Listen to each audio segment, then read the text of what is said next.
É com muita alegria que a gente dá início a essa atividade hoje, o curso intitulado Conversando sobre Sífilis Congênita.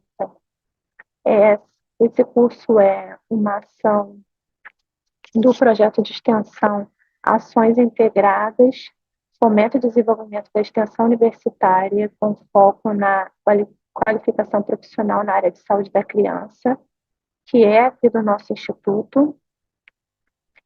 E a gente hoje vai estar, então, tratando do tema da sífilis congênita, com duas profissionais que atuam aqui no IPPMG, a doutora Cristina Barroso Hofer, que é do Departamento de Doenças Infecto-Parasitárias da Faculdade de Medicina da UFRJ, e a doutora Patrícia Gutmann, que é médica infecto-pediatra e atua no Serviço de Doenças Infecto-Parasitárias aqui do IPPMG.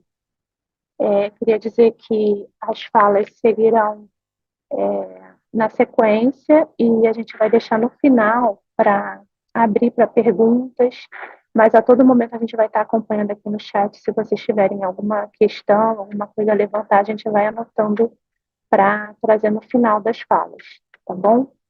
Eu queria só me certificar de que todo mundo está ouvindo, está com áudio ok, vídeo ok. Queria pedir para todo mundo manter, então, os microfones desligados para não atrapalharem a fala, né, das profissionais. E qualquer dúvida, qualquer dificuldade, vocês podem ir colocando aqui no chat, tá bom? Lembro que essa aula vai ficar gravada e está sendo transmitida ao vivo no YouTube do canal da Extensão UFRJ, tá bom? Então, a gente vai deixar anotado aqui no chat para depois vocês, se quiserem revisitar a aula ou mesmo divulgar para outros profissionais, ok? Então, nesse momento, eu passo a palavra à professora Cristina Hofer, que vai estar fazendo o primeiro momento aqui do nosso curso, tá bom? Que seja aí uma tarde proveitosa para todos nós. Boa tarde. Meu nome, como a Verônica já falou, é Cristina Barroso Hofer. Eu sou professora do Departamento de Doenças Infecciosas e Parasitárias aqui da UFRJ. Queria muito agradecer essa oportunidade da gente falar sobre um problema que realmente é um problema muito sério no Brasil e muito mais sério ainda no Rio de Janeiro, como eu vou mostrar depois uns dados para vocês. Que é a sífilis e a sífilis congênita. A gente sabe que cada sífilis congênita é um retrato de uma falha importante em todo o serviço da saúde, desde o diagnóstico daquela mulher ou daquele cara, mesmo dela antes de engravidar, durante a gestação e depois o neném quando nasce. Então, é para a gente prevenir isso tudo que a gente vai discutir tudo aqui. Por favor, qualquer dúvida, qualquer coisa, é só falar. Primeiro, deixa eu só dar uma introdução sobre infecções congênitas, para a gente tentar entender um pouquinho, quando a gente chegar na sífilis, o que acontece realmente, né? As infecções congênitas são infecções que são transmitidas da mãe para os filhos, né, durante a gestação, no período periparto, durante o parto e neonatal. Essas infecções elas podem afetar o desenvolvimento fetal e da criança a longo prazo, com sequelas graves, né? Todo mundo aprendeu na faculdade que elas são descritas, né, como acrônimo de TOX, né? T de toxoplasmose, O de outras, R de rubéola, S de sífilis, C de citomegalovírus e H de herpes. Só que o O está crescendo cada vez mais. Quanto mais a gente estuda, quanto mais a gente conhece agentes etiológicos, a gente sabe o quanto esse O cresce, né? A gente tem o HIV, a chikungunya, o HTLV1, a parvovirose B19, entre outros, e até a Zika. E conforme, por exemplo, a Zika foi tão importante como descrita como uma infecção congênita, que o TORCH ganhou um Z no final por conta disso. Essas infecções, elas são 1 a 10% de todas as gestações que acontecem. A gente não sabe se realmente esse número é um número enorme, de 1 a 10% de todas as gestações podem ter uma infecção congênita, né? ou as gestantes podem estar infectadas, mas é porque a gente não tem uma notificação de todas elas, então é difícil a gente realmente saber esse número certinho. Alguns agentes, eles só são importantes na primeira infecção. Por exemplo, a toxoplasmose, ela só é importante em termos de saúde pública e da gente considerar, tratar e tudo, na primeira infecção que ela ocorre, que é uma grande chance dela causar sequelas no bebê. Enquanto outras, como o HIV, o citomegalovírus, não, pode ocorrer em qualquer, mesmo em recidivas ou reinfecções ou recorrências, né? As infecções congênitas, elas Ele são não libera. O som está muito baixo. durante a gestação, no período periparto e neonatal. Ela pode causar sequelas muito graves para a criança, com um potencial enorme de afetar o desenvolvimento fetal e depois da criança, né? A gente aprendeu sobre as infecções congênitas, né, com o acrônimo de TOC na faculdade, né, que quer dizer T de toxoplasmose, O de outras, R de rubéola, S de sífilis, C de citomegalovírus e H de né? Só que o O vem crescendo bastante conforme a gente vai conhecendo novos agentes etiológicos. Então, agora a gente dentro do O tem o HIV, tem o chikungunya, tem o HTLV1, tem o parvovírus B19, e antigamente tinha o Zika, mas o Zika é tão importante e causa sequelas tão graves que até virou uma letrinha especial. Então, agora a gente chama até de TOX-Z, né? Essas infecções, elas são muito frequentes nas gestações. A gente, eu não vou estudar isso porque isso é uma coisa rara. Não, todo mundo que está na clínica da família vai se vê tendo que diagnosticar ou tratar infecções congênitas, principalmente a sífilis, né? É, E essas infecções, por exemplo, a toxoplasmose é uma causa muito importante de uveíte posterior em adolescente adulto jovem, que pode levar à cegueira desse adulto jovem. Citomegalovírus é a principal causa de surdez neurosensorial não genética nas crianças e adolescentes hoje em dia, né? Essas infecções, elas levam tanto a uma desabilidade física e mental das crianças e depois dos adultos, como a desestruturações das famílias por conta disso tudo, por ter que dar conta disso tudo, né? Quando e por que que isso acontece? Isso acontece porque essa mãe, quando tem a infecção, ela tem um sistema imune dela para conseguir lidar com essa infecção, mas o bebezinho que está na barriga dela não consegue lidar do mesmo jeito, né? Por quê? Porque ele é um super imunossuprimido. Até 15 semanas da gestação, você praticamente não tem anticorpo materno pela passagem transplacentária e nem produção do próprio bebê. A passagem transplacentária da mãe para o bebê, ela só começa a ser efetiva com 30 semanas de idade gestacional.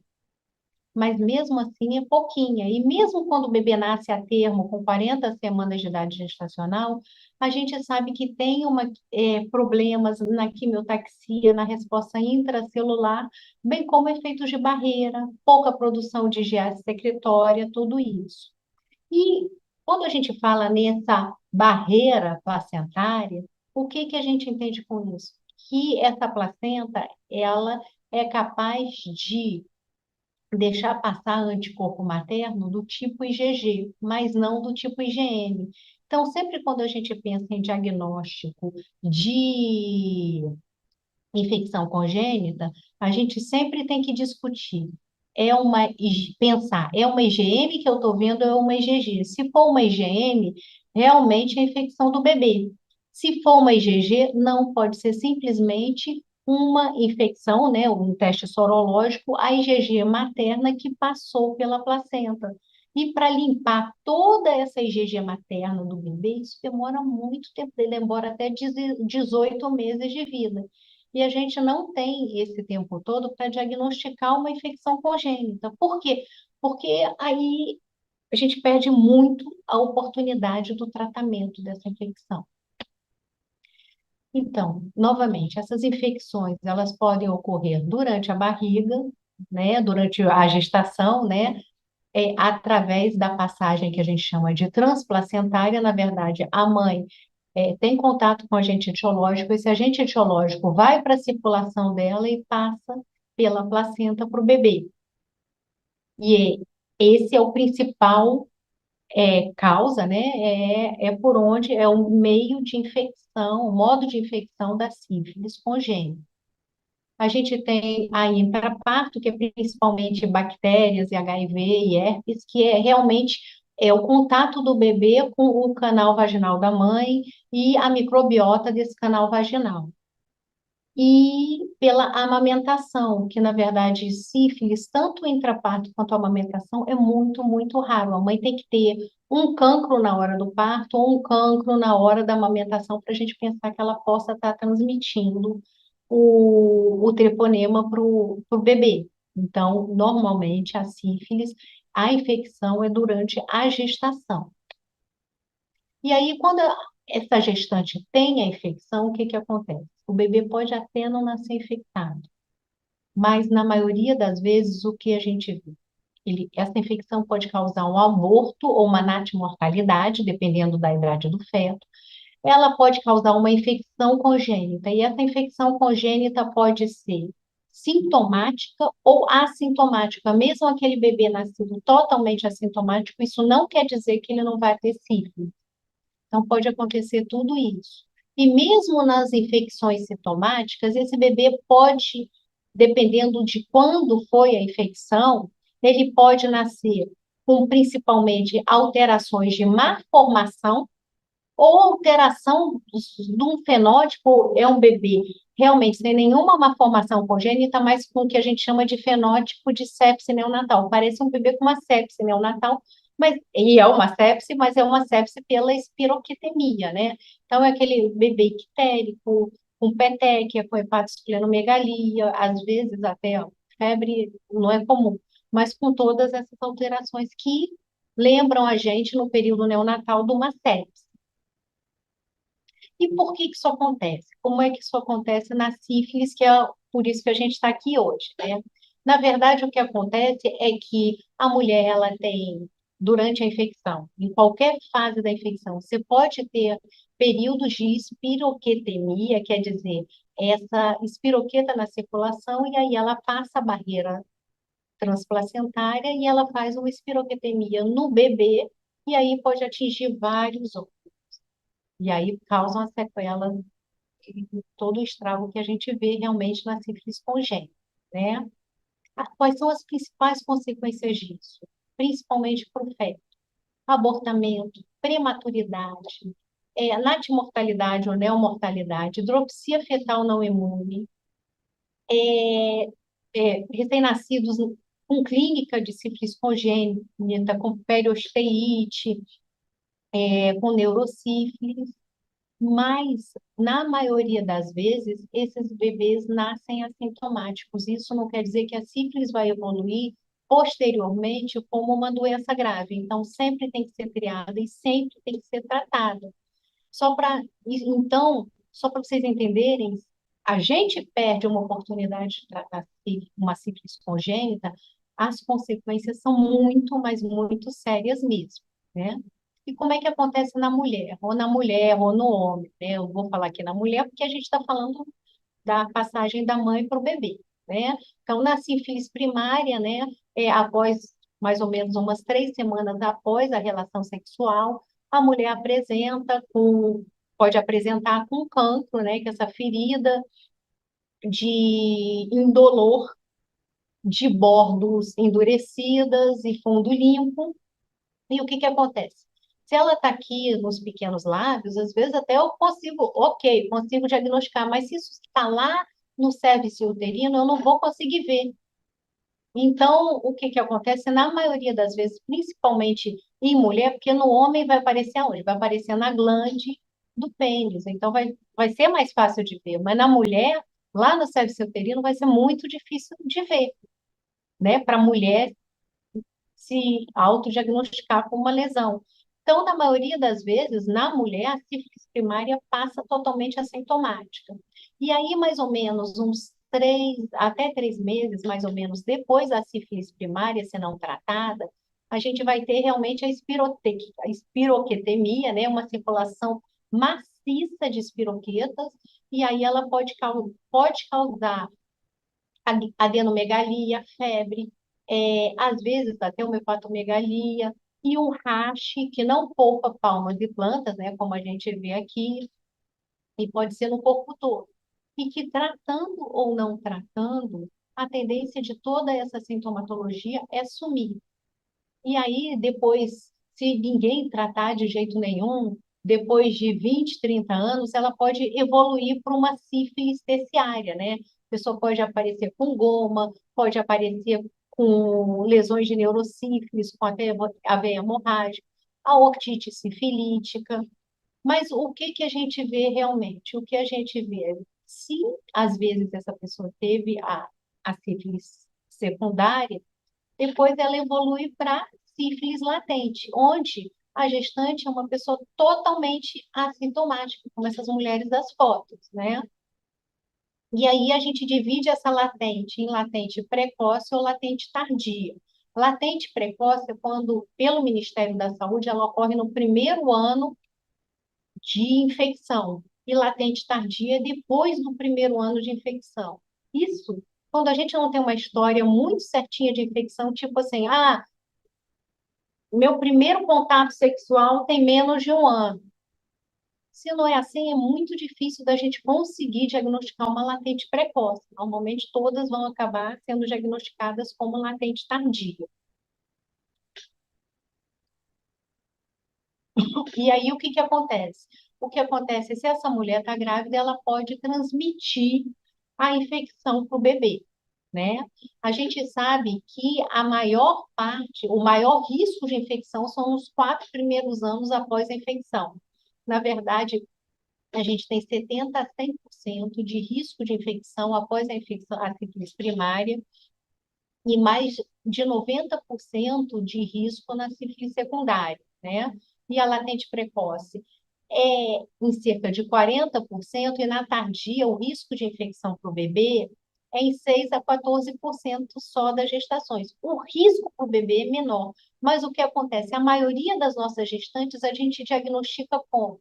Na latente tardia. Então, acaba que a maioria das sífilis congênitas são por conta de falta de tratamento da gestante da latente tardia, tá? Somente 50% dos bebês são sintomáticos, a maioria é assintomática. E apesar de rara, a sífilis pode ser transmitida no primeiro trimestre, gente. É menos comum que ela seja transmitida antes da semana 16, mas acontece, tá? E outra. Então, vamos começar no nosso caso 1, que é uma mulher de 22 anos, gesta 1 para 0, que chegou na clínica da família para sua primeira consulta de pré-natal com 11 semanas de idade gestacional, pela DUM e pelo ultrassom. E apesar de assintomática, pediram para ela fazer teste rápido de sífilis, HIV, hepatite B e hepatite C. Ela fez, teste rápido de sífilis veio positivo. Aí você foi conversar com ela, ela disse que esse teste está errado, porque ela não sente nada. O que que você responderia a ela, né?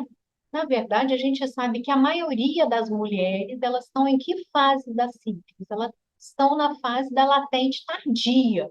Então, como é que eu vou poder diagnosticar essas mulheres? Eu só vou poder diagnosticar através da sorologia. A maioria dessas mulheres são totalmente assintomáticas. Então, se a gente não faz o teste, a gente não consegue diagnosticar. E o teste é esse mesmo. A gente faz o teste rápido e a gente tem que fazer em qualquer gestante no primeiro trimestre, se for negativo no terceiro trimestre e se for negativo no quarto. Tudo isso. E que teste que a gente vai fazer, né? Normalmente, o teste mais fácil que a gente tem mais acesso na clínica da família é o teste rápido, né? Que é um teste treponêmico. Mas aí depois a gente precisa confirmá-lo com um teste que é o VDRL, que é um teste não treponêmico, né? Então, quais são as diferenças de um e o outro para a gente entender o que que a gente está pedindo, tá? O teste treponêmico, o que que ele avalia? Ele avalia anticorpo contra a espiroqueta do sangue, contra a própria sífilis. Ele é muito mais específico. Se ele está positivo, a chance de ser realmente sífilis é muito grande mesmo, tá? Só que qual o problema dele? Ele é qualitativo. Ele só tem positivo e negativo. Ele nunca vai me dizer se está melhor, se está pior, tá? Ele só diz se é positivo, se é negativo. E a outra coisa que acontece com ele é que, se uma vez eu tive sífilis e eu tive esse teste positivo, ele vai ser positivo para sempre. Então, eu não posso usar nenhum desses testes para critério de cura, para dizer se ele está melhor, se está pior, de reinfecção, nada disso, porque uma vez ele ficou positivo é para sempre. Quais são exemplos desses testes que a gente vê por aí? O FTA-ABS, o teste rápido e o teste do pezinho, que agora tem, é um teste treponêmico. E aí a gente tem os testes não treponêmicos, né? Na verdade, né, o teste, o VDRL, que é o que a gente usa, ele avalia anticorpo anticardiolipina e anti algumas substâncias de leucócitos. Normalmente, esses anticorpos, eles estão muito aumentados na sífilis, né? Mas eles podem até estar aumentados em outras doenças, né? Próprio HIV, a própria gestação, leptospirose, um monte de coisa. Mas normalmente quando ele está positivo baixinho, não está positivo muito alto.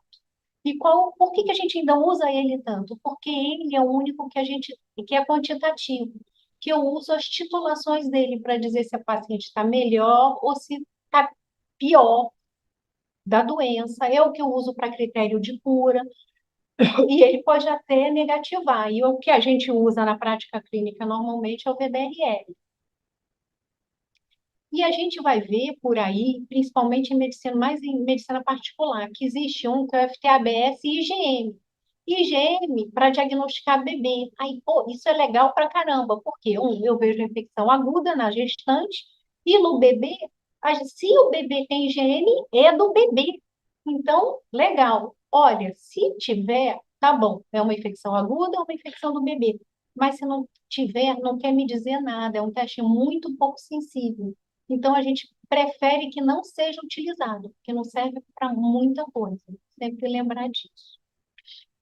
E aí, como é que a gente espera esses testes, né? Na verdade, na sífilis primária, eu espero que em 60, 70% das vezes o VDRL esteja positivo ou o teste rápido, né? Um teste treponêmico, mais ou menos 60%, 70% das vezes esteja positivo. Na secundária, praticamente todos são positivos. Quando não está positivo num cara que eu acho que tem sífilis primária, a única explicação que a gente tem é um efeito prozona. O que que é isso? Tem tanto anticorpo, que o teste de anticorpo fica negativo, porque não tem tanto para. Eu já vou mostrar para vocês. Para fazer a reação antígeno-anticorpo, não tem tanto antígeno. Então, o que que eu peço? Quando a gente tem tanta certeza da sífilis, sífilis secundária, rache, febre, adenomegalia, e o VDRL veio negativo, a gente pede para diluir o VDRL e aí às vezes aparece como positivo. Isso é um efeito Prosum. Na latente precoce, no primeiro ano, nos primeiros anos de infecção, está sempre positivo. Mas na latente tardia e na sífilis terciária, principalmente os testes não treponêmicos, como o VDRL, podem dar falsos negativos, tá? Nos testes treponêmicos também. Então, até o teste rápido na latente tardia pode dar falso negativo, que é uma das questões dos parceiros das nossas gestantes. Então, como é que a gente vai entender esses testes? Se eu tenho um teste treponêmico, tipo FTABS, um teste rápido aqui, e ambos positivos, é uma sífilis, pode ser recente ou pode ter sido uma sífilis prévia tratada. Se eu tenho um VDRL positivo com teste rápido negativo, é um falso positivo. Se eu tenho um VDRL negativo com um teste rápido positivo, é uma sífilis primária ou latente ou previamente tratada. E se eu não tenho nenhum teste positivo, é porque eu não tenho a infecção, eu ainda estou no período de incubação, ainda na fase primária da sífilis, que ainda pode ter pelo menos 30% de testes negativos. E aí, gente, qual é o nosso grande embrólio? Nosso grande problema no diagnóstico da sífilis, principalmente na gestante, é que a gente precisa usar o VDRL, principalmente depois no critério de cura.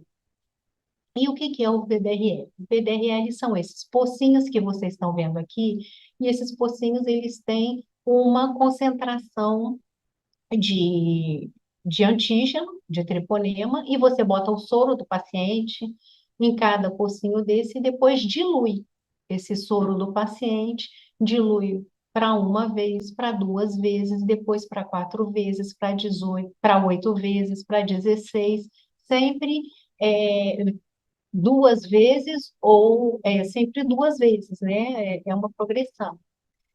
E aí, o que que acontece? Quanto maior o denominador, mais diluído ele é. E mais diluído, se ele ainda está positivo, quer dizer que tem mais sífilis, né? Então, por exemplo, quando eu tenho para 1024 de VDRL ou 1 para 8 de VDRL, qual que é mais positivo o teste, né? Na verdade, o 1 para 1024 é mais positivo, porque mesmo botando várias diluições de água ou de outra solução qualquer, mesmo assim ele ainda está positivo, tá? Mas qual é o problema, outro problema desse VDRL? Eu ver positivo ou não positivo não quer dizer que seja a mesma coisa que o meu colega do lado vai ver o que é positivo ou não é positivo. Isso depende muito da visão, da sensibilidade de cada um. Então, é um teste que observador dependente. Então, por conta disso, é que eu, quando eu passo de 1 para 2 para 1 para 4, eu acho que isso não tem muita diferença. Por quê? Porque o que para mim positivo é só no 1 para 2, para minha coleguinha não, nesse posto de 1 para 4 eu ainda acho que está positivo. E aí fica uma discussão muito grande. Então, para eu ter certeza que é positivo mesmo, ou que aumentou, ou que diminuiu, a gente vai considerar duas diluições. Então, quando, por exemplo, está 1 para 2, quando passa para pula 1 para 4 e quando passa para 1 para 8. Se eu passo do 1 para 2 para 1 para 8, então isso quer dizer o quê? Que esse cara realmente falhou o meu tratamento. Mas quando eu passo de 1 para 2 para 1 para 4, não. Pode ser só que o cara do laboratório um dia não limpou bem o óculos e estava vendo mais, e outro dia ele limpou bem e estava vendo menos o teste positivo, né? Então, por exemplo, se eu tenho 1 para 64 e mudo para 1 para 128, isso para mim é a mesma coisa. É o mesmo resultado, não mudou nada. Mas se eu passo de 1 para 64 para 1 para 256, não, aumentou 4 vezes ou duas diluições. Então, para mim, isso já é positivo. E ao contrário, se eu tenho 1 para 256 e passo para 128, não melhorou nem piorou para mim. Mas se está 1 para 256 e passa para 1 para 64, opa, caiu duas diluições ou 4 vezes. Então, tá legal. Isso quer dizer que o meu tratamento está funcionando. E a outra coisa que é importante a gente entender, essa queda de VDRL, ela é esperada na sífilis mais precoce, que ela caia mais ou menos em 3 meses a 6 meses. E na tardia, em até 1 ano. Então, gente, na verdade, o VDR, e a gente pede, poxa, mas aí chega o Ministério da Saúde e manda ficar testando todo mês com VDRL. Mas se não cair todo mês, não é o que eu espero, e isso não é falha de tratamento. É só porque se cair, vai ser ótimo. Opa, estou vendo essa queda gradual, que bom. Mas se não cair, não quer dizer que é uma falha de tratamento. É uma falha de tratamento se não cair em 3 a 6 meses. Mas antes disso, não. Porque a gente recebe muita gestante aqui no IPPMG que fez o tratamento direitinho, ela, o parceiro, tudo direitinho. Aí, colheu o primeiro VDRL 1 mês depois do tratamento. O que que aconteceu? Não caiu, tratam tudo de novo. Não caiu, tratam tudo de novo. Então, a gente tem gestante que no período da gestação ela recebeu 3 ou 4 tratamentos, né? Então, e tratamentos completos, que nem precisava, considerando-se a reinfecção sífilis primária, né? É latente, ao menos latente precoce. Então, não precisava todas essas infecções, tá? Eu demorei muito nisso, porque eu acho que é uma coisa que a gente recebe muita gestante aqui no IPPMG por conta do problema do diagnóstico realmente. Então, esse anexo é só para a gente discutir o que que a gente tem que fazer hoje em dia com a gestante. Recebe aquela gestante, né? A MMN, o caso 1. Tem o teste rápido positivo, reagente. O que que eu vou fazer com ela? Eu vou começar a tratá-la, vou notificá-la e começar a tratá-la, né? Então, se ela é assintomática e ela tem mais de 1 ano de atividade sexual, eu vou classificá-la como latente tardia. Então, a gente vai ver depois o tratamento são 3 semanas de penicilina G-benzatina. Eu já vou mostrar para vocês direitinho. E, ao mesmo tempo, eu vou catar esse parceiro, testar o parceiro e tratar. E, ao mesmo tempo, eu vou coletar sangue por punção venosa agora para fazer o VDRL, tá? Para quê? Para a gente fazer a titulação mensal dele. Tem que ter um baseline, tá? E se ele não for reagente? Aí o teste triponêmico, ele pode ficar positivo antes do teste não triponêmico. Então, a gente repete o VDRL 15 a 20 dias depois. E como é que a gente vai tratar essa gestante, né? Na sífilis primária, que é o cancro, né? A gente vai fazer penicilina G-benzatina, 1.200.000 unidades internacionais e M profundo em cada glúteo, né? Então, ao todo, a gente tem ao todo são 2.400.000 unidades, dose única. Na sífilis secundária ou na latente recente, quando eu tenho certeza que é latente recente, é igual a sífilis primária, dose única também.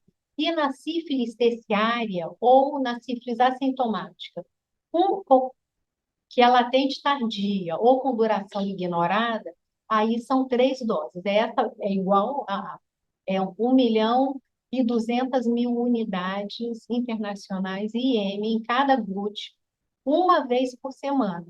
Ah, e se perdeu a semana? Infelizmente, quando perde a semana, a gente tem que repetir. Isso é uma pergunta importante, né? Infelizmente, pelo protocolo, a gente tem que repetir, senão vai ser considerado um tratamento não adequado, tá? Isso tudo tem no PCDT, que é a nossa referência. Esse PCDT, essa capa que está no slide, é muito velha, mas é que eu acho muito linda. Então, eu não tiro, eu mudo o tratamento conforme o PCDT muda, mas eu não tiro essa capa porque eu acho ela muito linda. Então, no nosso caso 1, ok, a gente começou, a gente fez o diagnóstico, tratei ela era como a gente resolveu, ela era latente tardia, eu vou fazer as 3 doses de penicilina de benzatina, e o que que eu vou fazer com o parceiro, né?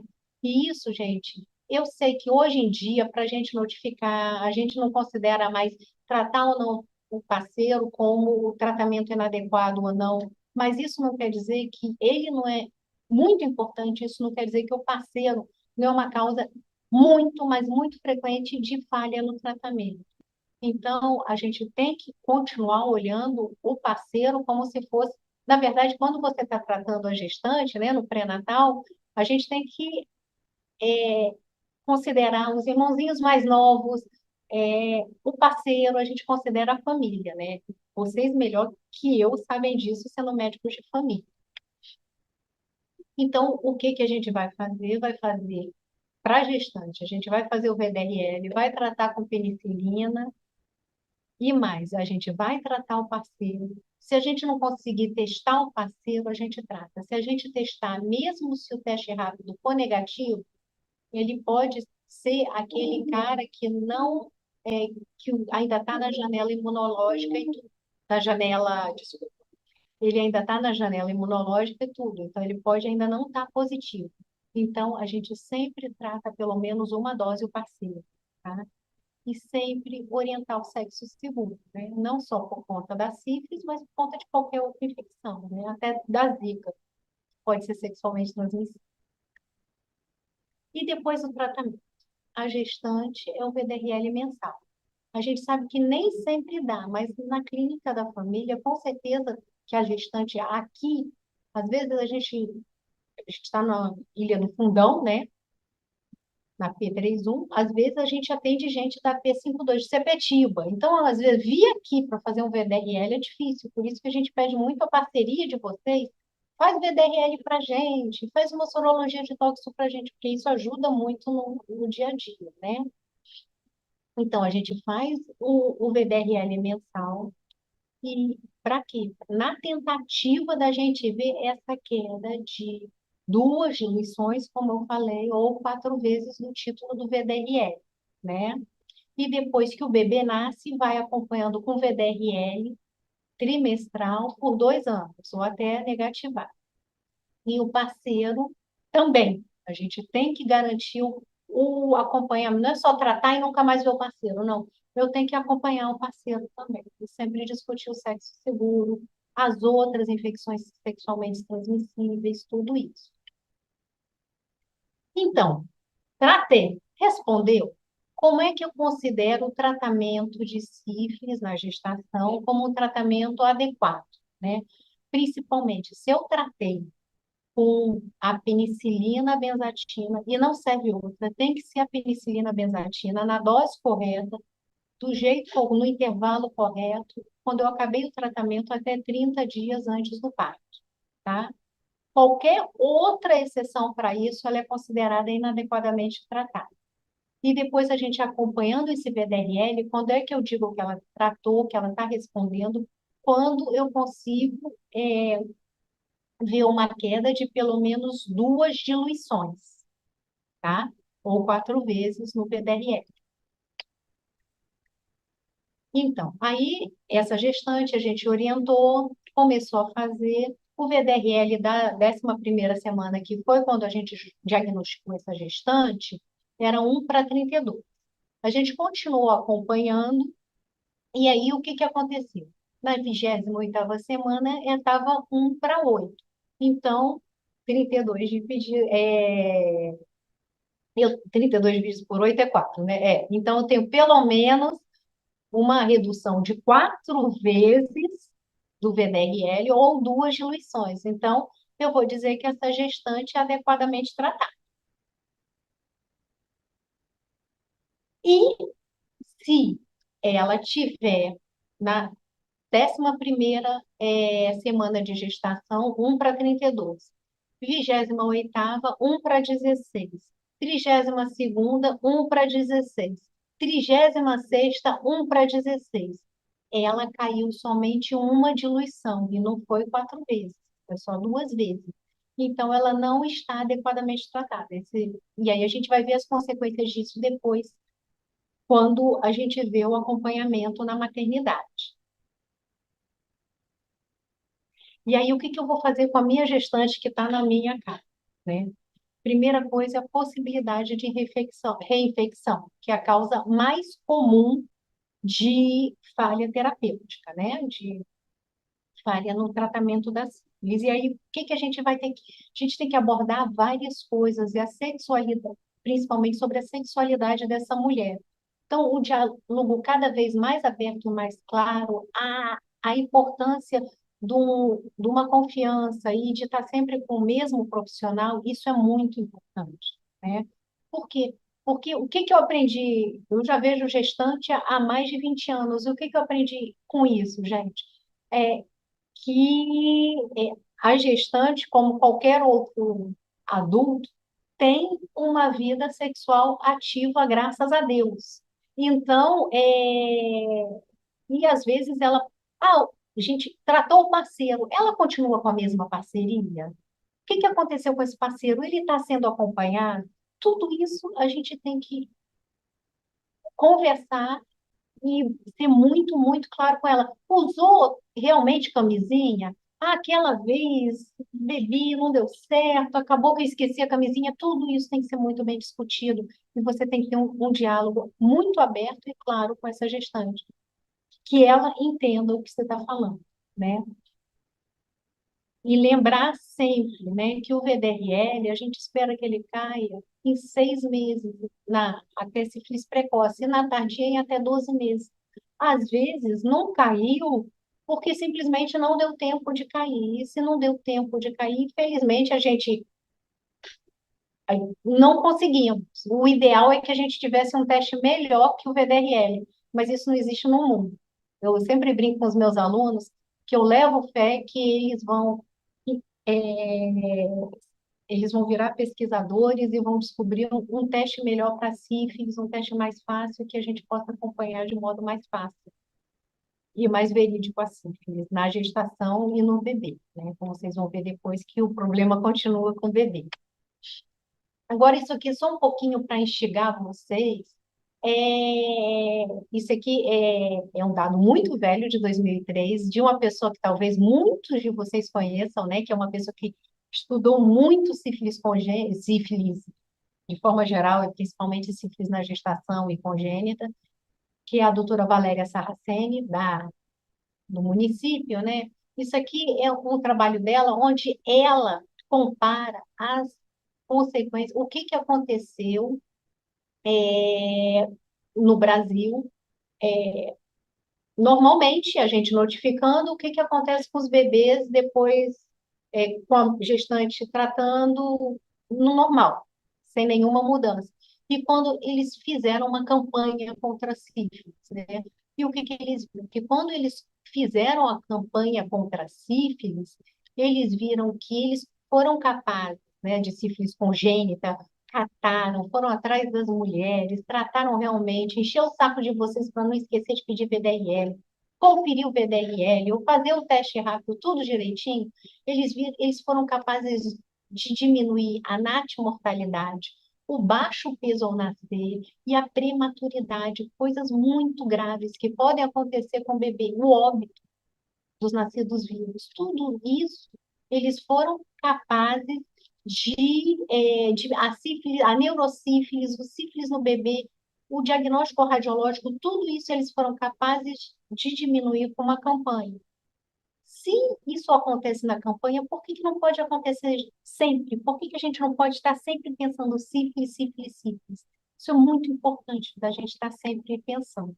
Isso aqui é para instigar mais ainda vocês, para implicar mais ainda com vocês. Também é outro artigo da Valéria. E o que ela vê? Ela vê aqui a taxa, na verdade, é uma taxa, mas que espelha um pouquinho o, o quanto você consegue tratar, diagnosticar e tratar sífilis, né? E aqui a cobertura por região do Brasil, a cobertura da estratégia de saúde da família. E o que eles observaram? Que onde tem uma maior cobertura da estratégia da saúde da família, que é no Nordeste, eles tinham uma pior taxa de diagnóstico de sífilis na gestante. Então, gente, isso é 2012, eu sei que está totalmente diferente. Agora, vocês são outros, o teste rápido é outro, mas vamos tentar fazer esse trabalho de novo com um número diferente, mostrando que quanto maior essa cobertura, maior a gente consegue diminuir a taxa de sífilis na gestação e na sífilis congênita. E por que é tão difícil? Isso aqui, sabe o que é? É o kit de teste rápido para o diagnóstico, tanto da sífilis do HIV.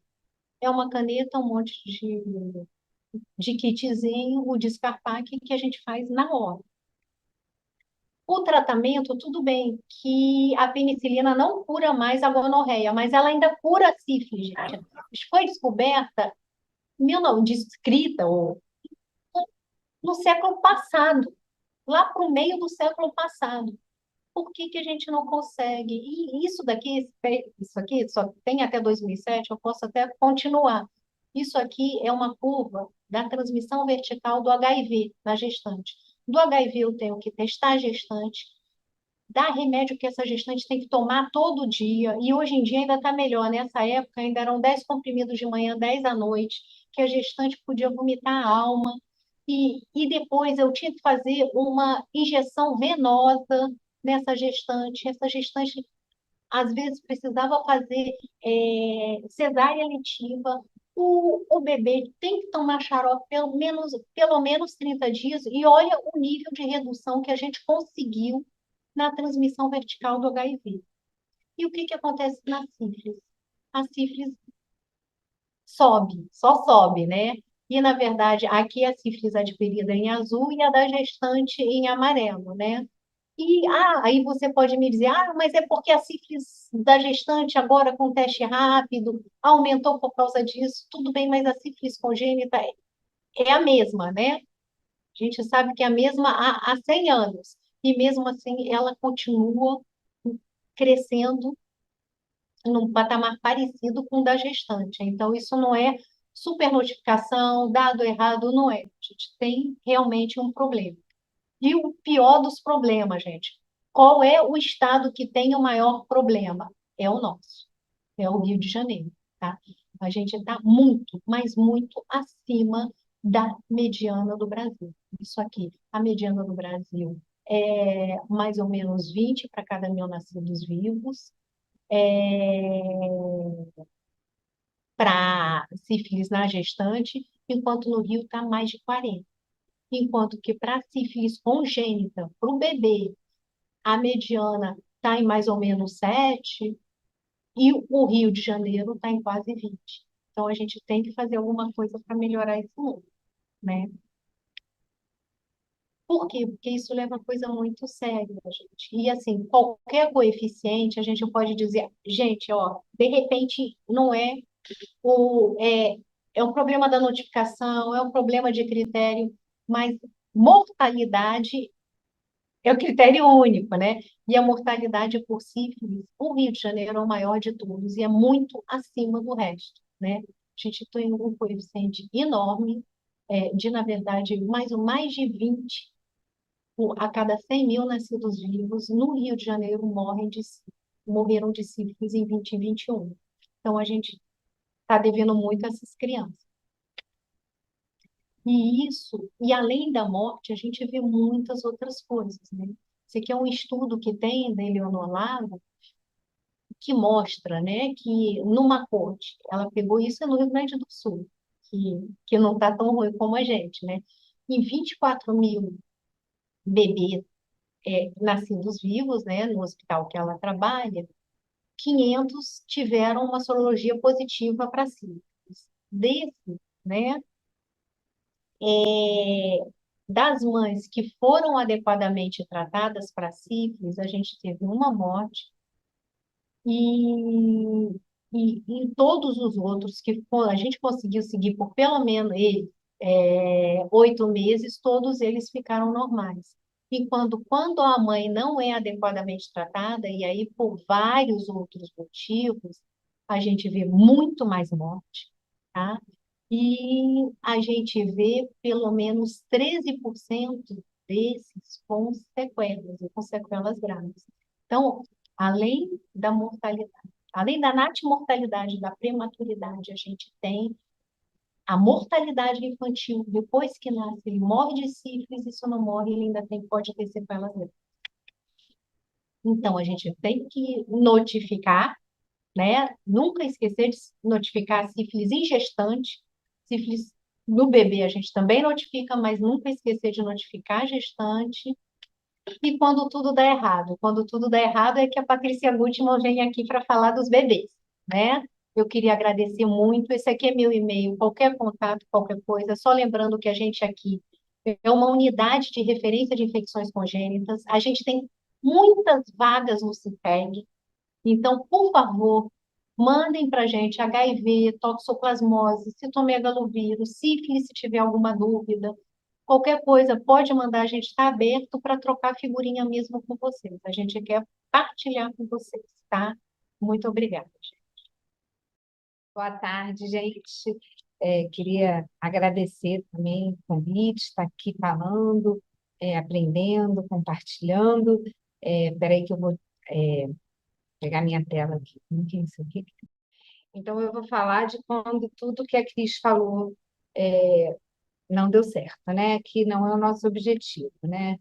Então, a Cris usou o mesmo, né, slide aqui. Então, ela vai acontecer quando a espiroqueta, né, é transmitida da corrente sanguínea da gestante para o concepto por via intraplacentária, né? Raramente por contato com a lesão no momento do parto. Então, lembrar que a sífilis congênita, ela acompanha a curva da sífilis em gestantes, né? Então, a gente vê que houve um aumento do número de gestantes com sífilis, né? E isso se deu grande impacto, graças a Deus, pela testagem dessas gestantes e os programas de testagem.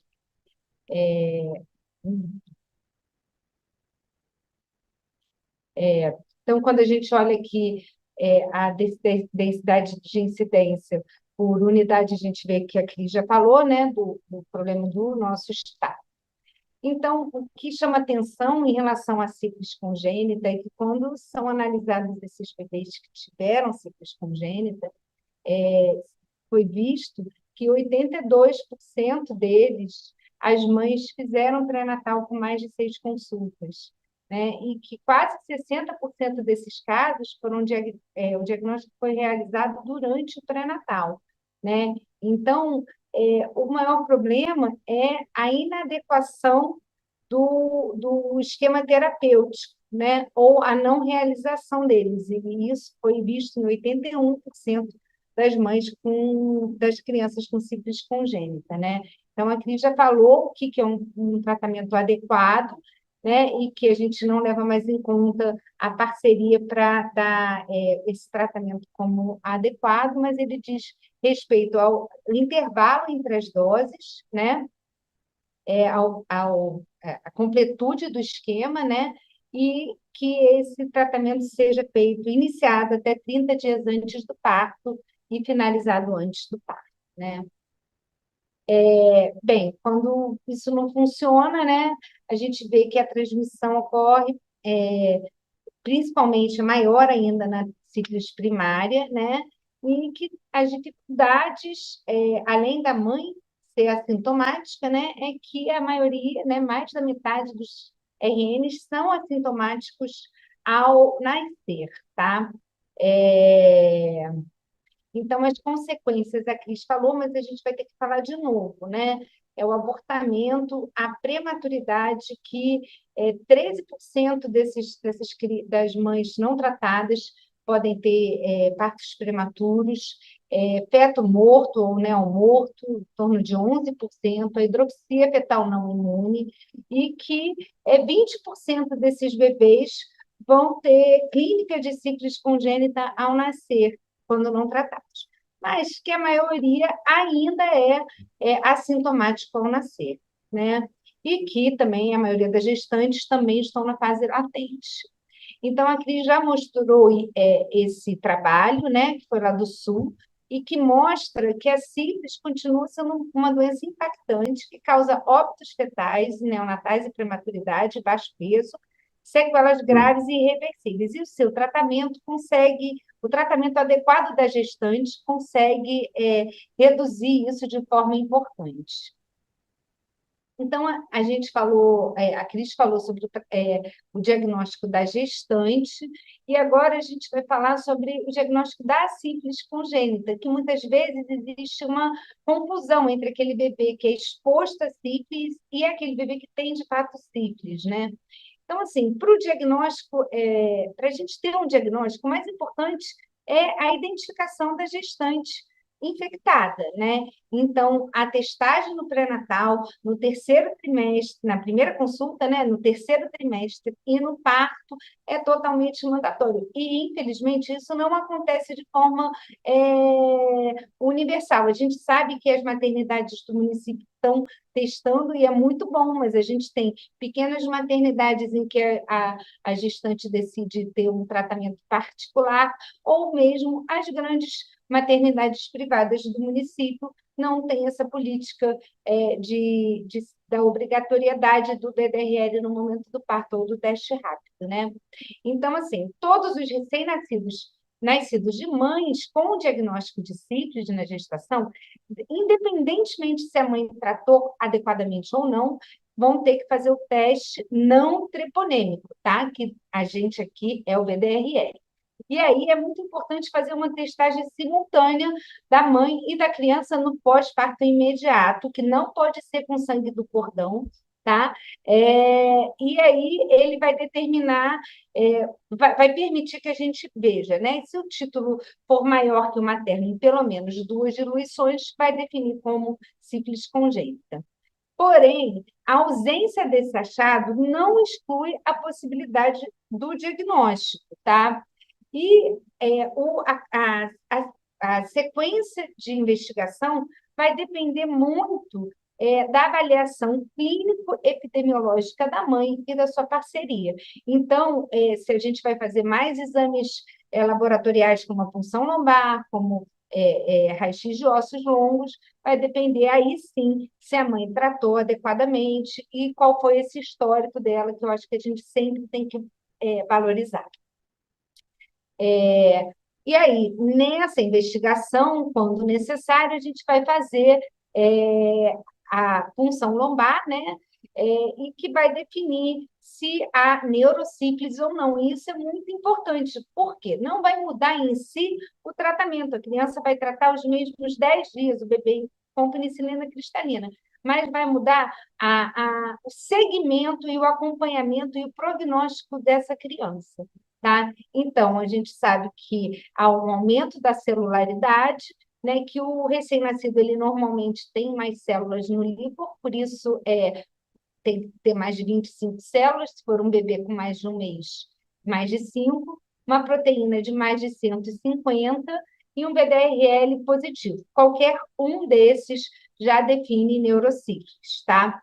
E no bebê maior, o VDRL positivo e uma proteína maior que 40. Chama atenção também como que fazem pouca punção lombar nos casos confirmados de sífilis congênita. Então, isso daqui está no último boletim, que só 54% dos casos de sífilis congênitas realizaram o exame de líquor em 2022. Né? Isso melhorou um pouco, em 2021 acho que foi 50%, mas ainda é muito baixo. E a gente sabe que aqui no município temos unidades que realmente não conseguem fazer punção lombar, e então a gente perde esse parâmetro aí de segmento e de necessidade de mais atenção com essas crianças. O exame do raio-x dos ossos longos, ele é feito também naquelas crianças, a gente vai ver mais à frente, né, que de filhos de mães não adequadamente tratadas, né, e, assim, é a normalidade mais comum na sífilis congênita precoce não tratada, tá? Que pode estar presente em 70% a 100% dos casos.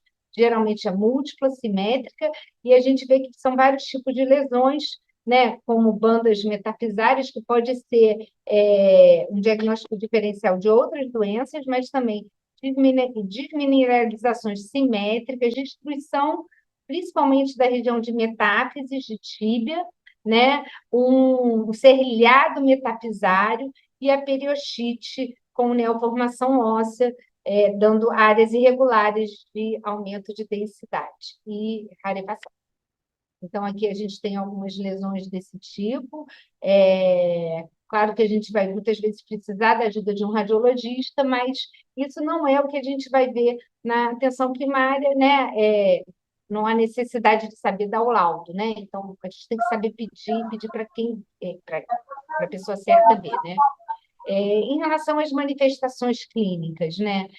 Você pode ter um quadro sistêmico com hepatomegalia, palidez, esplenomegalia, icterícia colestática, e é uma doença sistêmica que pode acometer muito a pele, mucosas e o sistema nervoso central também, e olhos. Então, a sífilis congênita, ela pode ter a forma precoce, que é aquela que vai até os 2 anos de vida, e a tardia após os 2 anos de vida, que a gente espera realmente não ver, né? Então, assim, as manifestações mais comuns da sífilis congênita precoce são as lesões cutâneo-mucosas, na forma de pênfigo, condiloma plano, placas mucosas, exantema, além de uma rinite, né, aquela secreção seronasal sanguinolenta ou mucoporulenta, pode ter um rash vésico-bolhoso ou macular, acomete solas e plantas, palmas e solas, então, assim, região de fralda, petecas, então são lesões que a gente vê de escamação, e então, assim, as lesões cutâneas são aqui o pênfigo, né? A lesão em planta do pé, então são lesões comuns e variadas. Pode haver uma adenopatia generalizada com hepatosplenomegalia, associada à anemia importante, falha do crescimento, então aquela criança que não ganha peso, que não desenvolve, raramente pode ter meningite, coroidite, hidrocefalia, alterações do desenvolvimento cognitivo, que não é mais tardio, né? Mas a criança tem um atraso, né? A osteocondrite, né? Principalmente nos ossos longos e costelas, que é muito dolorosa, e é aquela criança que não se mexe e que, quando é manuseada, chora muito porque sente muita dor, tá? E a ceratite intersticial, que pode levar à cegueira, né? Então, após os 2 anos de vida, né, a gente já começa a ter as manifestações da sífilis tardia, com as úlceras gomatosas necrotizantes, que acometem muito a face, nariz, septo, palato. As lesões periosteais vão levar a deformidades, como a lâmina em sabre, lesões dos ossos parietais, frontais, com aquela ponte olímpica, o nariz em cela. A neurosífilis geralmente é assintomática, mas pode levar a uma paralisia juvenil, TABs, atrofia óptica, ceratite intersticial, podendo levar à cegueira, a surdez, que pode acontecer até os 40 anos, e aqueles dentes de Hutchinson, que são alterações dos incisivos e dos molares, que são as de Mulberry, e a tríade clássica, que é os dentes de Hutchinson, a ceratite, com a lesão do oitavo par craniano, que é uma tríade clássica da sífilis congênita tardia, né? Então, um quadro muito grave, que vai levar a sequelas permanentes, e o nosso objetivo não é não chegar lá, né? Então, qual é o nosso manejo, né? Então, depois, sabendo que a gestante foi diagnosticada, a gente espera que ela sempre tenha sido tratada de forma adequada durante a gestação, né? E se ela foi, o que vai ser feito quando o bebê nascer? Vai se realizar um teste não treponêmico sérico da mãe e do bebê ao mesmo tempo, né? E a gente vai ver se o teste da criança tiver igual ou menor que a da mãe, né? O exame da criança o exame físico for normal, essa criança vai ser considerada uma criança exposta à sífilis e não vai precisar fazer nenhum tratamento nesse momento, mas ela precisa de seguimento, tá? Se a mãe não se a mãe se houve se o teste treponêmico do bebê foi pelo menos 2 diluições maior que a da mãe, ou se a criança não tem o exame físico normal e tem algum achado para sífilis congênita, né, ela vai ser notificada como sífilis congênita, e aí a gente vai seguir no fluxograma aqui ao lado, que é da mãe que não foi tratada adequadamente.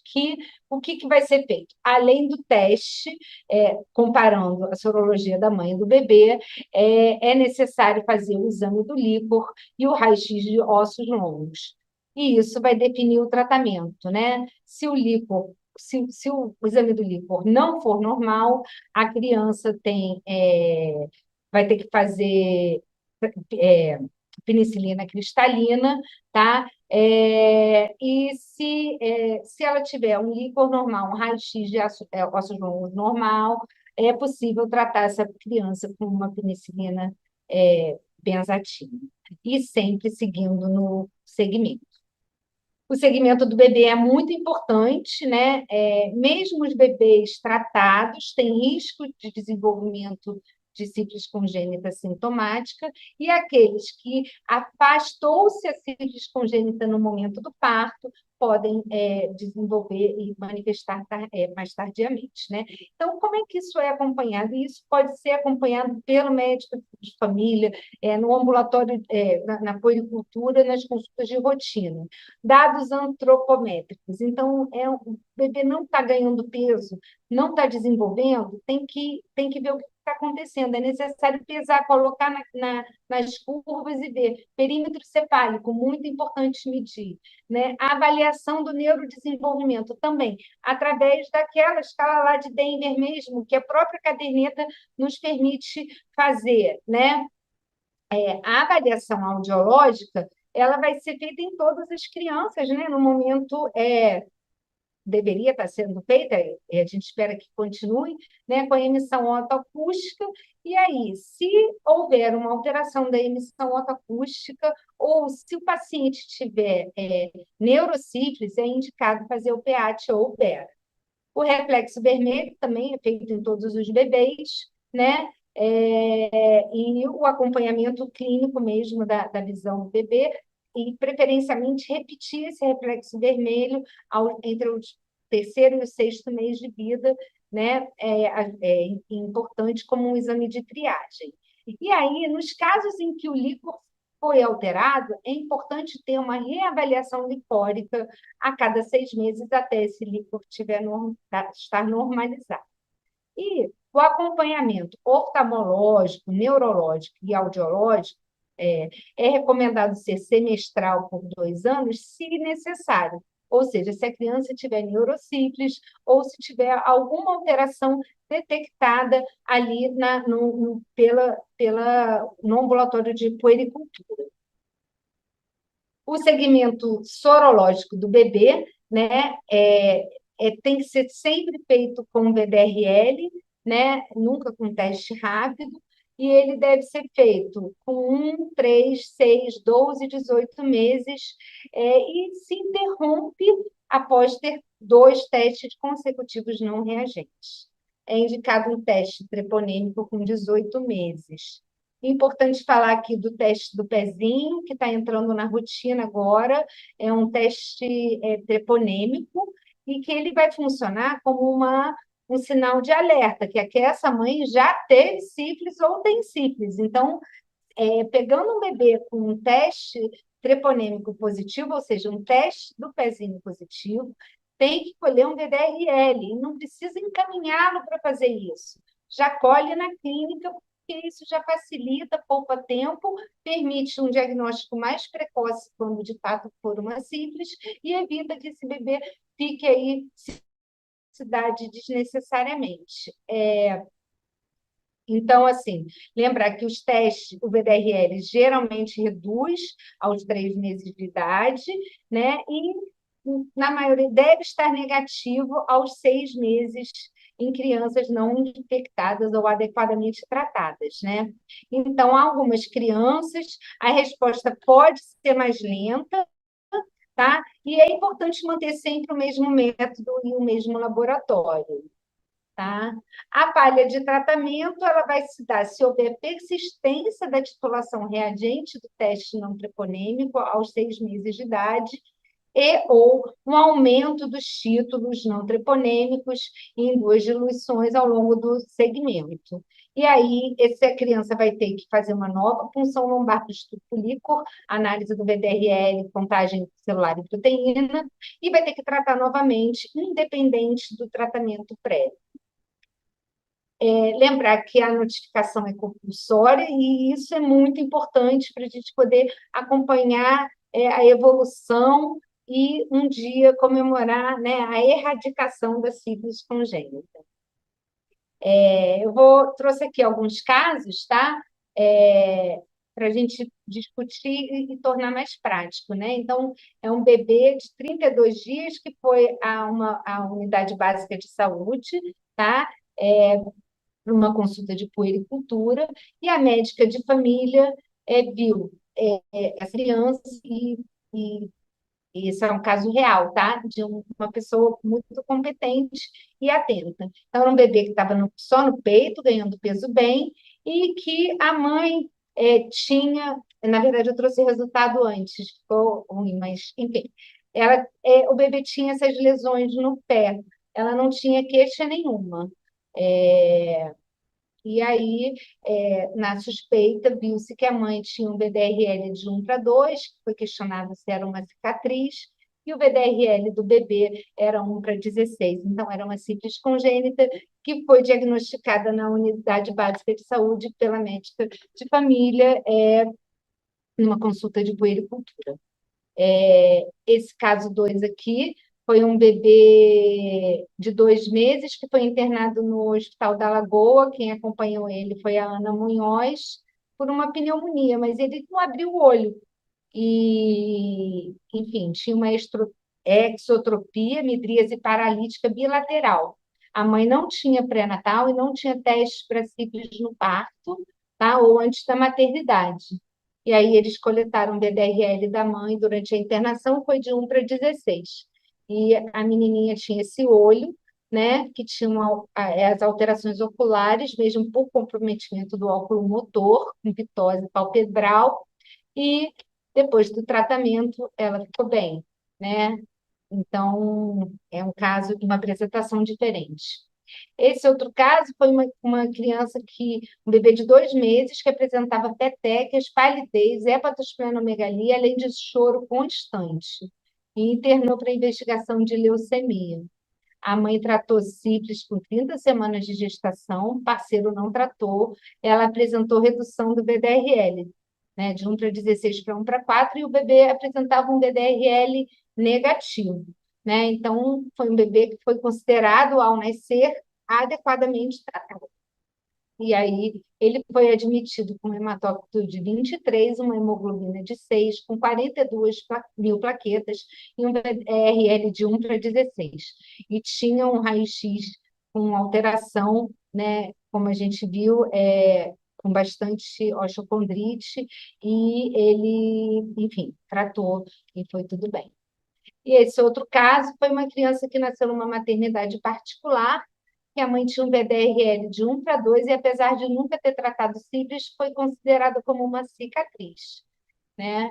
E aos 6 meses, ela levou ele num outro serviço médico, né? Foi uma nova consulta de puericultura, e aí a pessoa que ouviu a história, né, do pré-natal, que foi colhida nesse momento, achou importante investigar, porque ela não entendia por que a mãe tinha um VDRL de 1:2, se nunca tinha tratado sífilis. E aí pediu um VDRL do bebê, e era 1:16, o bebê tinha sífilis, então ele foi admitido e fez 10 dias de penicilina cristalina. Então, para ver como o segmento é importante para a definição e tratamento dessas crianças. Então, é isso. Obrigada, estamos aqui, também tem meu e-mail, e vamos abrir, né, Cris?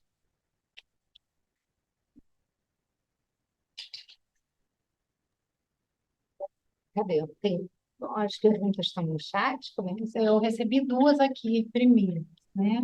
Ah, A primeira é uma pessoa que a paciente dela. A primeira foi uma paciente que ela tinha um teste. Peraí, aqui, para Vanessa Maza. Ela tinha um teste rápido negativo e VDRL positivo. FTABS, IgG e IgM negativo. Como avaliar? Eu mandei para entender. Possivelmente, esse VDRL era um falso positivo. Principalmente, eu não sei qual foi a titulação do VDRL, mas principalmente se foi um VDRL mais baixo, com certeza isso pode ter sido um falso positivo. E aí tem vários motivos, né? É o que a gente falou, o VDRL ele não é específico. Ele, principalmente nas titulações mais baixas, ele está positivo em uma série de coisas, até na gravidez. Doença, se não está grávida, você fez bem em mandar para o clínico, porque pode ser até uma colagenose, né? Que também é uma outra causa de VDRL positivo, né? Com titulações baixas. Então, eu acho que é isso, Vanessa, você matou. A outra é uma questão mais, talvez, do oráculo Hoje em dia, que temos tantos meios de comunicação, a facilitação que todos têm para o acesso à informação, e mesmo assim os números estão aumentando. A sífilis se tornou uma doença banalizada, deve ser, ou melhor, negligenciada. Como explicar essa situação? Quais seriam as estratégias corretas para diminuir, unirmos ou combatermos esse quadro? Pensando como profissionais de saúde, fica a pergunta: onde está nosso erro? É alguém Passos, EDEPL Passos, que eu acho, sinceramente, que está certíssimo, que é uma doença banalizada, né? E, assim, eu vejo a pessoa, quando a maioria dos nossos pacientes descobrem que tem HIV, é um drama na vida delas. Descobrem que tem, eu tenho sim, tá nem aí, parece que, eu tô com a unha encravada, né? Então, eu acho que realmente a gente é uma doença muito negligenciada por todos, mas eu, sinceramente, eu acho que não existe um erro só. Eu acho que é uma cadeia, sabe? E que cada formiguinha tem seu papel nessa cadeia. Alguém esqueceu de fazer o teste rápido, ou fez o teste rápido depois, a paciente não fez o pré-natal, ou o pré-natal, estava faltando o teste rápido na unidade, não fez o VDRL, ou tratou, ou não tratou com penicilina, porque a mulher se dizia alérgica, né? Como você sempre, assim, a gente sempre ouve aquela alergia, e na verdade a alergia por penicilina a gente sabe que é uma coisa muito, mas muito, muito rara mesmo. Na maioria das vezes é porque a pessoa teve uma virose e fez um racho por conta da penicilina. E quando você vai ver, não, mas eu tomo amoxicilina, eu tomo clavulin. Então não é bem uma alergia à penicilina, né? Então eu acho que não é, se fosse assim uma pílula, assim, ó, eu sei qual o problema e pronto, a gente não estava aqui hoje, né? É um problema sério e é um problema que tem vários pontos, né, Edinalva? A Edinalva, gente, que falou isso. E eu acho que a gente, e realmente, eu acho que é uma parceria de todo mundo, sabe? Desde, assim, a gente abrir mais vagas, lembrar da mulher que como tem que começar o pré-natal, de preferência até antes de engravidar, o mais precoce possível. No pré-natal, a gente pedir os exames, checar os exames. Não tenho, vou dar uma corrida, vou reclamar, vou brigar, vou fazer alguma coisa. Eu acho que e por aí vai, né? Eu acho que é uma cadeia, uma sequência de. Quando a gente vê, tem vários locais. Quando a gente recebe aqui a sífilis congênita, o bebê com sífilis congênita. O que deu errado, para internar. E aí a gente vai ver, por exemplo, o último que teve aqui era uma bebê que, na verdade, o que aconteceu? A mãe não fez o último VDRL porque o último teste rápido, ela era negativa a gestação toda, só que o bebê nasceu prematuro. Então, não fez o teste rápido. Em vez de fazer com 28 semanas, deixou para o fim da gestação, o bebê nasceu com 34 semanas, não fez o teste rápido. Chegou na maternidade, eu não sei, eu acho que porque era prematuro, algum motivo, que é uma maternidade pública boa, não fizeram o VDRL da mãe. E essa bebê teve alta. E chegou aqui com 2 meses, com todas as lesões que a Paty mostrou. Então, assim, na verdade, alguém não fez porque nasceu prematuro no posto, aí na clínica da família, depois não fez no hospital, não sei por quê, mas aí quem pagou o pato foi o neném, né? Então, eu acho que se cada um checar cada passo disso, eu acho que talvez um checklist, alguma coisa de cada passo dessa cadeia de diagnóstico e tratamento de sífilis, eu acho que a gente já está fazendo muito a nossa parte, sabe, Edna? Eu acho que talvez uma revisão também dos casos que deram errados, né? E aí, de todos os envolvidos, não para apontar culpa de ninguém, mas para a gente aprender com o que deu errado, né? Que normalmente a gente aprende muito mais com erro que com alguém ensinando para a gente, né? Paola, certíssimo, tá? A Paola perguntou, tá? Gostaria de tirar uma dúvida. Quando a gestante faz o primeiro teste rápido quando chega. Deu positivo, ela já inicia o mesmo dia a penicilina e no outro dia colhe o sangue para o VDRL. Na verdade, quando você vai ver o PCDT de infecção sexualmente transmissível, aí o que eles dizem? Ah, você pode primeiro pedir o VDRL para depois tratar. Mas, com exceção de populações vulneráveis e gestantes, vale a pena, a não ser que você tenha esteja no começo da gestação e você tenha muita confiança nessa gestante, vale a pena você fazer tudo de uma vez só. Então, no caso dela, A dúvida dela só um minuto, é só um essa minuto. daqui. Não, eu sei. Então, era que ela pediu para confirmar isso. Entendeu? Aqui, tá? Então, é isso. Você está certíssima. Colhe no mesmo dia e começa a penicilina benzatina. E quando terminar o tratamento, espera 1 mês, 30 dias para começar a fazer o VDRL mensal. Aí depois você perguntou de novo. Na verdade, o VDRL ele não vai variar se você vai fazer no começo ou no meio do tratamento. Mas o quão precoce, melhor, tá? Porque aí você garante, perdeu, sei lá, perdeu sangue, não veio o exame, aí ainda dá tempo de você Mas o repetir. VDRL tem que ser feito porque ele é um teste que vai confirmar, porque o teste rápido é um teste treponêmico. Então, se ela já teve, por exemplo, sífilis e já tratou, ela vai ter um teste rápido positivo. Então, por isso tem que sempre fazer o VDRL também, que eu acho que ela ficou na dúvida se não precisava. Não, Oi. não, ela perguntou aqui, ó. Quando terminar o tratamento, a gente aguarda 1 mês para fazer o exame, isso mesmo. O primeiro VDRL é que o ideal é fazer, mas não é para retardar o tratamento esperando para colher o sangue. Não vai mudar o teste, tá? Então, por exemplo, Oi, ontem, Paola, eu fiz o diagnóstico, o teste rápido positivo. O que eu faço? Começo a penicilina benzatina e marco para ela. Olha só, amanhã você vem aqui na clínica e colhe o VDRL, tá? Não precisa esperar. Mas ela pode? Paula, pode falar.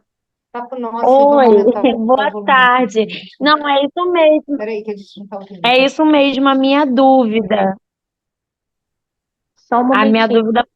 Então, Vai, pode falar, Paola. Oi, foi essa mesma minha dúvida. É porque como a gente tem que comparar no final do tratamento se abaixou ou não os valores. Então, o ideal é fazer o exame no dia seguinte, certo? Olha só, Paola, mas não vai baixar. É o que eu te falei. Às vezes não baixa com 3 a 6 meses após o tratamento. Você acha que um dia de tratamento vai baixar? Não vai baixar, Não, infelizmente. não, a questão Então, não, a pode questão ser não até no é essa. É a meio do questão tratamento. que depois que terminar o É que a questão é que no final do tratamento, a gente precisa ver se houve alguma alteração nos valores. Então, para a gente comparar esses valores, o certo é fazer um exame no início para poder saber o valor que tá, não é isso? Mas não vai mudar. Do começo para o final do tratamento, o que eu estou te falando é isso. Não vai mudar, entendeu? Ah, tá. Porque demora Uhum. muito Não, entendi. entendeu? Então, você faz no começo do tratamento, depois você acaba o tratamento, aí fez dia hoje, daqui a 7 dias, daqui a 7 dias e depois daqui a 7 dias. Acabou o tratamento. Contra 30 dias e colhe o primeiro VDRL. Aí, a partir daí, a cada 30 dias você colhe, tá? Certo, certo, entendi, perfeito. Deu? Tá bom. Gostaria de realizar uma pergunta. No caso, tem uma mulher que hoje está em população geral e na época da sua gestação teve sífilis, teve baixa de titulação e fez seu acompanhamento com o bebê, de forma arqueada. E hoje, passado 1 ano e 3 meses, a mesma afirma que não tem mais contato com o parceiro e sua titulação só aumenta. No caso, tratamos ela por 4 vezes. Me chamo Fabiana Caetano. Fabiana, ela pode não ter contato com esse parceiro. Será que ela não tem com outro parceiro? Sabe, eu acho que valia a pena a gente tentar entender isso realmente. Porque, olha só, o que está acontecendo com ela? Ou será que tem algum motivo? aumentou quanto esse título? Só aumenta de quanto, entendeu? Oi, Oi, boa tarde, Fabiana. sou eu, Isso. Fabiana. Né, eu trabalho numa unidade básica de saúde, né? E sou do ponto focal de sífilis, né? De ISTs dentro da unidade. E essa minha paciente, ela há 1 ano e meio, vai fazer 1 ano e meio o bebê dela, Tá. tá? E ela, assim, tratou durante essa gestação de forma adequada, tá? Assim, fez o bebê, nasceu com VDRL não reagente na época, mas fizemos o acompanhamento todo direitinho, mesmo ele não nascendo com VDRL não reagente, fizemos, né, até descartarmos com dois VDRLs não reagentes, descartamos, tá? Só que ela vem em acompanhamento, tá, na nossa unidade, comigo, com a minha médica, né, porque volta e meia a titulação dela sobe, quando nenhuma, 2 titulações a mais do que ela já no final da sua gestação. No final da gestação foi 1 para 8, que foi o término, tá? E aí subiu 1 para 32, depois 1 para 64, tá? Aí teve um declínio de 1 para 32. Aí teve um aumento, assim, muito. A gente até achou estranho demais, 1 para 128, né? E aí ela afirma de forma bem, assim, categórica, né? Bem afirmativa, que ela não tem mais contato nenhum com esse parceiro e e o teste rápido dela dá negativo. Mas e outros parceiros, Fabiana? Não, ela afirma assim, hoje ela é casada com outra pessoa, né? Essa pessoa deu negativo, o VDRL dele não deu titulação nenhuma, deu não reagente, ele também realizou, né? E até a gente tem uma da linha de cuidado, né? E ela fala que a gente precisa somente acompanhar com o VDRL. Só que o VDRL, o último dela agora, teve um aumento de titulação novamente. E ela pediu só para a gente acompanhar, não tratar novamente essa nossa paciente. E aparece algumas lesões na palma da mão, ela veio desesperada na clínica, né? Na palma da mão, o teste rápido dela deu negativo, né? Mas pedimos, a gente vem Mas olha só, acompanhando, o teste rápido sempre foi negativo? sempre foi negativo, não deu Então, nenhum positivo. entendi. Talvez ela não tenha, ó, a gente tem duas opções para isso. Talvez ela não tenha tido sífilis, né? E seja outra causa, apesar dessa titulação estar muito alta para ser falso positivo, né? 1 para Sim, 128 é muito alta para falso positivo. sim. Mas tudo pode, né? A medicina é que nem no amor, não é sempre É, nem nunca, né? Então, poder isso. pode, né? Então, eu acho que é uma coisa que a gente tem que pensar. Talvez foi por isso que essa pessoa falou. Se ela já teve o teste rápido positivo, ou algum outro teste FTABS, algum outro teste treponêmico positivo, que eu acho que é outra causa que vale a pena a gente pedir, se ela não teve Uhum. nenhum teste treponêmico positivo, se ela teve algum outro teste treponêmico positivo, será se ela está tendo sífilis em algum santuário? E aí eu acho que vale a pena fazer a punção lombar. Mas aí, isso se ela tiver algum teste treponêmico positivo, como o FKBR. Outra possibilidade é HIV, que é uma Hum, causa também. Ela deve ser testada porque ela fez o pré-natal com vocês, né? isso. Então, ela deve ser testada, né? Então, eu acho que eu veria isso. Eu primeiro tentaria fazer um teste treponêmico, tipo FAB, não o teste rápido, mas o teste treponêmico. Se realmente for Uhum. negativo, aí eu faria que nem a outra colega, mandava para um clínico para a gente tentar entender melhor, ou para um infectologista, para a gente tentar Ah, entender tá melhor, ótimo. Ah, tá? tá bom, tá bom. Obrigada, tá? Nada, obrigada a você. Quando você. Oi, mas posso continuar? Marilene Berriel. Quando você fala sobre sífilis congênitas nos últimos casos, percebe para a Patrícia, percebi a importância da puericultura. Você acha que nossos profissionais estão realmente focados para ter essa escuta e a investigação para ajudar essas crianças a lutar contra a doença? Bem, essa criança do pezinho foi uma médica de família da Maria do Socorro. Eu acho que nossos enfermeiros e médicos têm que estar atentos para isso e ser qualificados para isso cada vez mais, e que é possível, né? Então, não é tão complicado fazer puericultura, né? Mas tem que ter um pouquinho de paciência, né?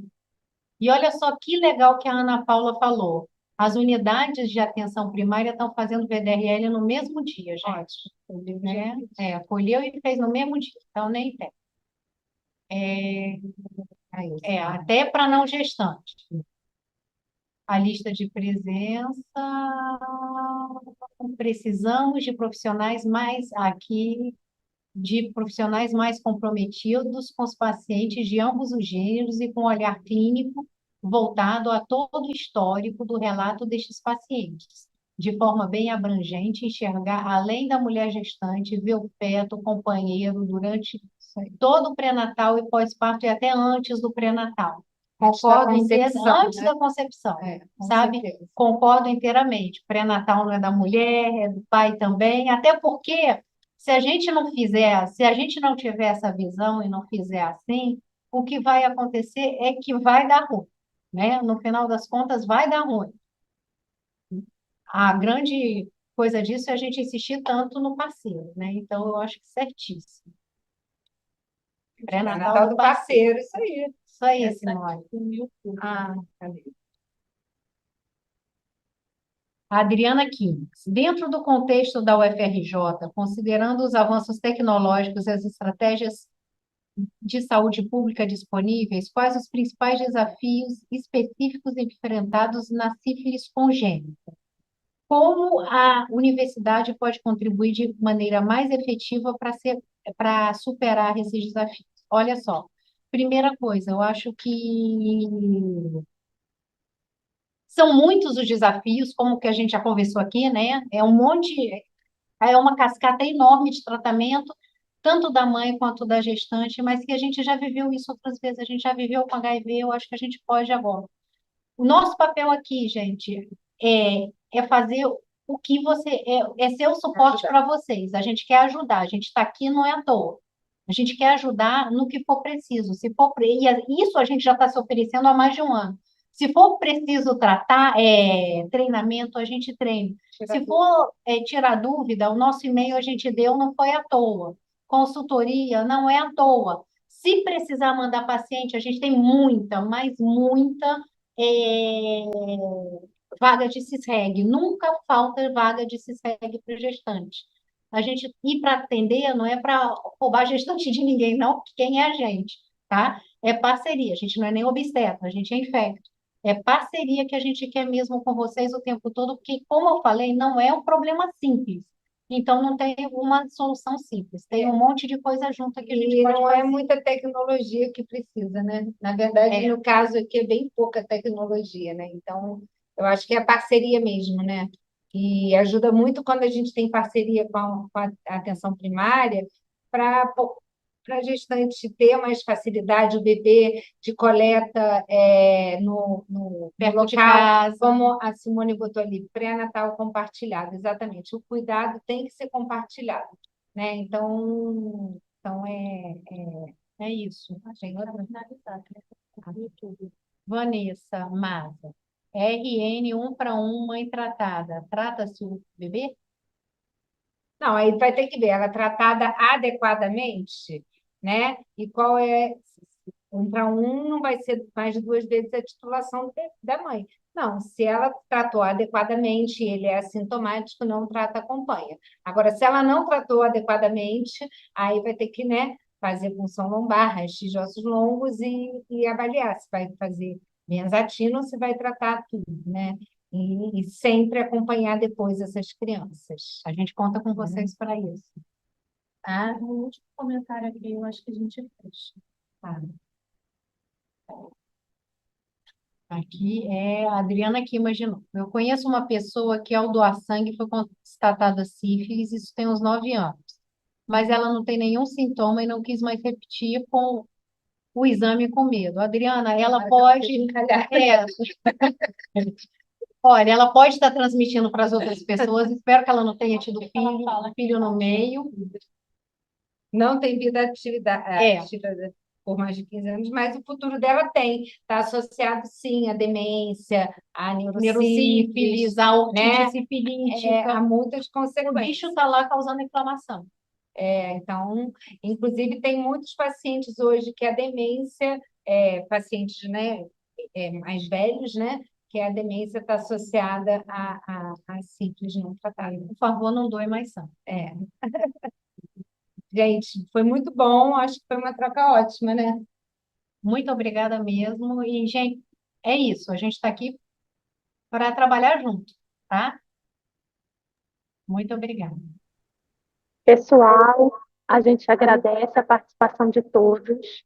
A gente disponibilizou para vocês aí no chat, tanto do YouTube quanto do Zoom, a lista de presença. Então, aqueles que preencherem o formulário receberão uma declaração de participação na atividade. E, mais uma vez, eu lembro a vocês que essa aula vai ficar disponível no YouTube da extensão UFRJ.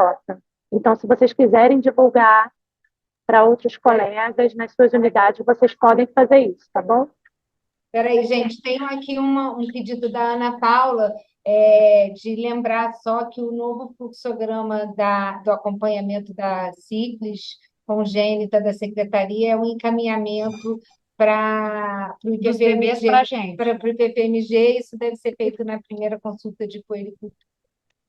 Bom, estamos esperando os bebês de vocês. Bem, aqui o Lucas acabou de compartilhar novamente o link, aí é um Google Forms, vocês preencham todos os dados, por favor, de forma completa, para que a gente possa enviar, então, para vocês a declaração de participação, tá bom? A lista vai ficar disponível por 10 minutos, assim que a atividade encerrar aqui no Zoom. A mesma coisa no YouTube. Mais uma vez, agradeço a presença de todos, a participação, realmente foi uma tarde bastante rica e proveitosa. Espero que tenhamos outras oportunidades de estarmos juntos aqui para melhorarmos a saúde da nossa população. Um abraço a todos.